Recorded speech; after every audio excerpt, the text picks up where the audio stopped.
feel like I am just being there for the sake of being there. Yeah, and I believe that my friends felt it as well. Lah. And we had that distance. Lah. Yeah, and then the distance became bigger and bigger. Hi guys, welcome to Sip and Share, the place where we share stories about people who are doing things a little bit different.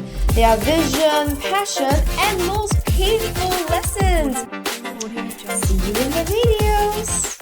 What is the most painful lesson that you have encountered in this journey?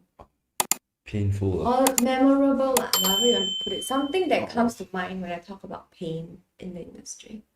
Just one. This one. You can do 3 if you want. Oh, there's a lot actually. Yeah, I know there's a lot. There's a lot. There's usually a lot. I mean, this is how you grow. Yeah. You need lessons to grow. I think losing friends. That was the biggest. Okay, I got a question. Losing friends because of your industry or losing friends because you grew as a person is a different. One side of me will say that I grew as a person, that's why I lost those friends, but the other side is like because of this industry.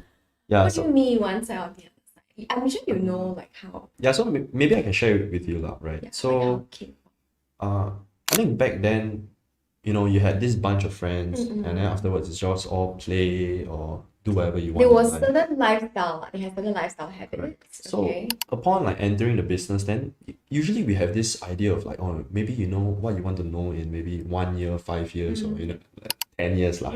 Yeah. Then I created a path for myself. Like maybe perhaps I should do something in my life, and then afterwards in 5 years' time achieve perhaps this accomplishment. Yeah. So when I set that for myself, then I kind of came out of the bubble, of my friends. And then sometimes our ideas won't It was not aligned. Yeah, it was not aligned. Okay, once again, there's nothing wrong. Okay, it's just a different path. That's all. Yeah, correct. Yeah.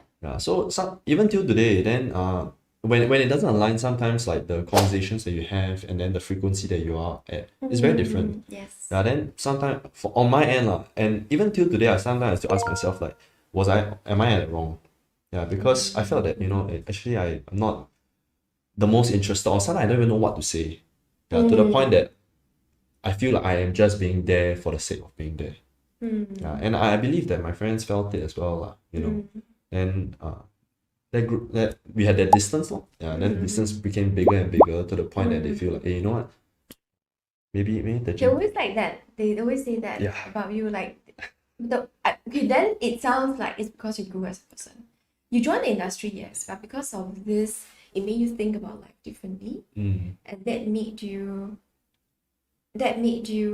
grow as a person. It made you have goals. Yeah. It gave you a purpose. So then your time management is different. The way you view time is different. Yeah. The way you spend time will be different.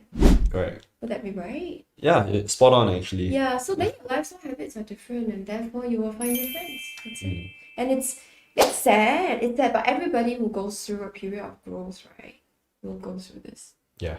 Yeah. I agree. But you have new friends, no? I mean, the old friends were great. I'm not saying there's no this thing going on here. Old friends were great, but it's like at different stage in life, you will have different people. That's it lah. And I don't think that it's just because like you lost those friends then you can't be friends anymore. Because I've never been a believer in like, oh, you lose your friend then I'm not gonna talk to you ever again. There's no hatred lah. It's just that because your lifestyle is so different now. It's like your habits are so different now. Yeah, just talk it out. Like sometimes I screw up. Yeah. So I think one more issue is that like as self-employed or sometimes as entrepreneurs you become super busy. Right? You will become busy. So sometimes the priorities start to change and then you don't spend enough time, or then you say the wrong things. Then some people might feel like, oh, why are you saying this kind of thing? And then why you've changed? And we do it unknowingly. You know what I mean? It's like we're just in that process of evolution or change. What the wrong thing that you said? I'm just curious. Okay, so it's tough to say. It's very tough to say, but if you're talking off camera. Yeah, I mean off camera. But I don't mind sharing about this. I don't mind sharing about this because I feel that maybe as much as you're comfortable sharing. Yeah. Okay. Right.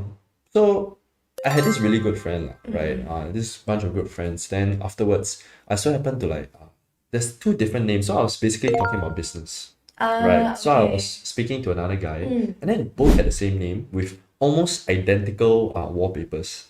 Oh, so you thought you were talking to guy A, but actually you were talking to guy B. Correct. Okay, okay. Yeah. So let's say guy A was my really good friend. uh, I was talking to guy B. Then because guy B wasn't that close to a friend, so the way I spoke to him was very, very formal. It's professional lah. Yeah, which in a way, right, whatever I said was actually to my good friend. But I didn't know. 'Cause I was just so busy. Yeah, you were just typing stuff out lah. Yeah, then Okay. you know, my head wasn't really right at that point in time. Then afterwards, I think that from that it grew to become a much bigger thing. Huh? Yeah, like you know, like wow, is this how the gym would react to me if maybe, but let's say like if I was talking to them about insurance, Oh. you know, then maybe there wasn't an opportunity for insurance. Then afterwards, my reply later on would be as such. And then I'm like, wow, so this is how the gym speaks to me. If let's say I don't get insurance from him, things like that, you know. But I didn't really mean to be like that. But did you text him afterwards saying that, hey, sorry, this text is actually for somebody else and I No, just so that's texted the this thing. I thing. never realized that that was the You never realized Yeah. until when did Because- you realize it? until I realized that it was a problem when we met lah. Oh, so that Yeah. was very long time. Yeah, it was quite a while back. So, you know, then after I didn't know. So then I went back to check all the texts. I was like, oh my god, I've been texting the wrong person the whole time. Yeah, so Guys, afterwards, about this person never reply me. something along those lines like. I mean, it's not a client at the end of the day. Okay, You know, okay, like okay, we're okay. just It's just an acquaintance. correct, just finding business opportunities. Okay, I get what you mean. So, yeah, it's quite funny now that I think about it. I'm still very sad because I never got the chance to really properly explain myself. Yeah, because I always wanted to tell them lah, like I didn't mean to put it out like that. You It know, was just a text sent to the wrong person, people. If you're watching this, come on. yeah, Okay, it's just a text sent to the wrong person. I'm sure you've done it. yeah, and But because you didn't realize it Right. until 10,000 years later.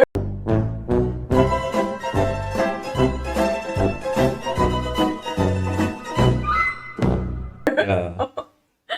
Of course, they had to mention it before until I realized it lah, right? Oh, you see, 就是这样咯，你 just 讲出来就 OK 了嘛。 Correct. So I've always wanted to apologize, but we never had the opportunity. Like to a meet. conversation. Yeah. You know, then from there, wow, from one, then It just escalated. escalated very, very quickly. Then I was like, okay. So that was a very bad experience in terms of It like, must have been a painful time. yeah, it was tough, man. So the lesson was that you need to check your text properly before you Yeah. send. Check the number, check the name, give him a call. Hey, Is hello? it the right person Yeah. sending this to? Yeah, correct. I mean, yeah, but other than that, I think that's about it in terms of the career wise. Yeah. What is one of the most painful lessons that you learned on this journey? It's really the team, honestly. Really? We have Did something happen and you regretted it, and from there you learn a huge lesson that you should not do, or Yep. you're good. Yeah. If I were to restart again, right? So I have a very close friend who shared with me that a MVP of a minimum viable product, right, is as good as a Google Sheet and Google Form, and that really hit me hard.